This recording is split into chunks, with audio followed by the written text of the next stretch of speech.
ಮಕ್ಕಳ ರೂಪದಲ್ಲಿ ಯಾರು ಹುಟ್ಟುತ್ತಾರೆ ಗೊತ್ತಾ?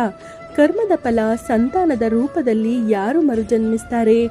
ಪೂರ್ವ ಜನ್ಮದ ಕರ್ಮದ ಫಲವಾಗಿ ಈ ಜನ್ಮದಲ್ಲಿ ತಂದೆ ತಾಯಿ, ಪತಿ ಪತ್ನಿ, ಮಕ್ಕಳು, ಬಂಧು ಬಾಂಧವರು ಇತ್ಯಾದಿ ಸಂಬಂಧಗಳು ನಮ್ಮೊಂದಿಗೆ ಬೆಸೆಯುತ್ತವೆ. ಈ ಸಂಬಂಧಗಳು ನಮಗೆ ಈ ಜನ್ಮದಲ್ಲೂ ಏನಾದರೂ ಕೊಡೋದಿರುತ್ತದೆ ಹಾಗೂ ಪಡೆಯೋದಿರುತ್ತದೆ. ಹಾಗೆಯೇ ಪುತ್ರ ಅಥವಾ ಪುತ್ರಿಯ ರೂಪದಲ್ಲಿ ಪೂರ್ವ ಜನ್ಮದ ಸಂಬಂಧಿಯೇ ಜನ್ಮ ಪಡಿತಾರೆ. ಶಾಸ್ತ್ರ ಪುರಾಣಗಳಲ್ಲಿ ಇದನ್ನೇ 4 ಪ್ರಕಾರವಾಗಿ ಹೇಳಲಾಗಿದೆ. ಋಣಾನುಬಂಧ. ಪೂರ್ವ ಜನ್ಮದ ಯಾವುದಾದರೂ ಸಂಬಂಧಿಯ ಋಣದಲ್ಲಿ ನೀವು ಇದ್ದಿದ್ದರೆ, ಅವರಿಗೆ ನಿಮ್ಮಿಂದ ಧನನಷ್ಟ ಆಗಿದ್ದರೆ, ಆ ಸಂಬಂಧಿ ನಿಮ್ಮ ಈ ಜನ್ಮದಲ್ಲಿ ನಿಮ್ಮ ಮಗನೋ ಮಗಳು ಆಗಿ ಜನ್ಮ ಪಡಿತಾರೆ. ನಿಮ್ಮ ಗಳಿಕೆಯ ಆಸ್ತಿಯಲ್ಲಿ ಅವರು ತನ್ನ ಧನನಷ್ಟವನ್ನು ಈ ಜನ್ಮದಲ್ಲಿ ಆಸ್ತಿಯ ರೂಪದಲ್ಲಿ ಮರಳಿ ಪಡಿತಾರೆ. ಶತ್ರುಪುತ್ರ. ಪೂರ್ವ ಜನ್ಮದ ಯಾರೋ ಶತ್ರು ನಿಮ್ಮ ವೈರತ್ವವನ್ನು ಸಾಧಿಸಲು ಪುತ್ರನಾಗಿ ಜನ್ಮಿಸುವನು. ಆ ಪುತ್ರನು ನಿಮ್ಮ ಮನೆಯಲ್ಲಿ ಜಗಳಾಟ, ಹೊಡೆದಾಟ ಮಾಡುತ್ತಾ ತೊಂದರೆಗಳನ್ನು ನೀಡುತ್ತಾ ತಾನು ಖುಷಿಯಲ್ಲಿರ್ತಾನೆ. ದಾಸೀನ ಹಾಗೂ ಸೋಮಾರಿ ಪುತ್ರ.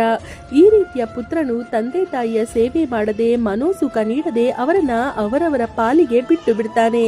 ಹಾಗೂ ವಿವಾಹದ ನಂತರ ಇವರು ಮಾಡುವ ಕೆಲಸವೇ ಮನೆ ಒಡೆದು ಬೇರೆ ಇರೋದು. ಸೇವಕ ಪುತ್ರ. ಪೂರ್ವ ಜನ್ಮದಲ್ಲಿ ನೀವು ಯಾರಿಗಾದರೂ ಉತ್ತಮ ಸೇವೆ ಮಾಡಿದ್ದರೆ ಅವರು ನಿಮ್ಮ ಸೇವೆಯ ಋಣ ತೀರಿಸಲು ನಿಮ್ಮ ಪುತ್ರನಾಗಿ ಜನ್ಮಿಸ್ತಾರೆ.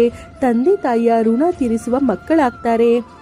ಮಾಡಿದ್ದುಣ್ಣೋ ಮಾರಾಯ ಎನ್ನುವ ಹಾಗೆ ನಾವು ಎಷ್ಟು ನಮ್ಮ ತಂದೆ ತಾಯಿಯರ ಸೇವೆ ಮಾಡ್ತೇವೋ ಅಷ್ಟು ಬದುಕಿನ ಕೊನೆಯಲ್ಲಿ ನಮ್ಮ ಮಕ್ಕಳು ನಮ್ಮ ಸೇವೆ ಮಾಡ್ತಾರೆ.